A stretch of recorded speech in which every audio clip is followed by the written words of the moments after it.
will talk about allotment of shares. The question which comes in exam is related to valid allotment और irregular allotment. जो allotment rules के हिसाब से होती है वो वैलिड होती है, और जो कंपनी लॉ के रूल्स को फॉलो नहीं करती उसको हम इरेगुलर अलॉटमेंट बोलते हैं. So let us see what is allotment. Prospectus जब कंपनी इशू करती है, प्रॉस्पेक्टस होता है invitation by company to the public to make offer.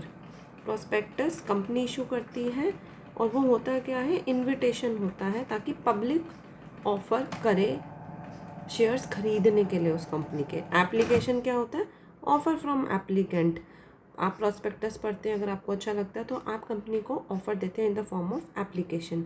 And allotment होता है उसकी एक्सेप्टेंस. आपने जो एप्लीकेशन दी, अगर आपको कंपनी वो शेयर्स अलॉट करना चाहती है तो वो हुआ कंपनी की तरफ से एक्सेप्टेंस. एक बारी अलॉटमेंट होती है तो ये बन जाता है contract between the company and the share holder, right.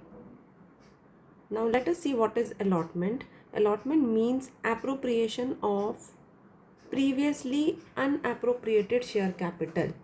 मतलब री इशू होता है जो, वो इसमें नहीं आता. फर्स्ट टाइम अलॉटमेंट को अलॉटमेंट कहा जाता है.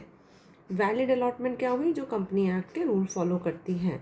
अब प्रोविजंस रिगार्डिंग अलॉटमेंट को हम दो कैटेगरी में बांट सकते हैं, general and statutory. General rules वो होते हैं जो कि किसी भी कॉन्ट्रैक्ट पे लागू होते हैं, जो आप बिजनेस लॉ में पढ़कर आए होंगे. नंबर 1, ये प्रॉपर अथॉरिटी करती है अलॉटमेंट. प्रॉपर अथॉरिटी कौन है, बोर्ड ऑफ डायरेक्टर. कैसे होता है, by passing a resolution. Within reasonable time होना चाहिए. आपको एप्लीकेशन आई है तो allotment within reasonable time होना चाहिए. Within reasonable time depends on case to case.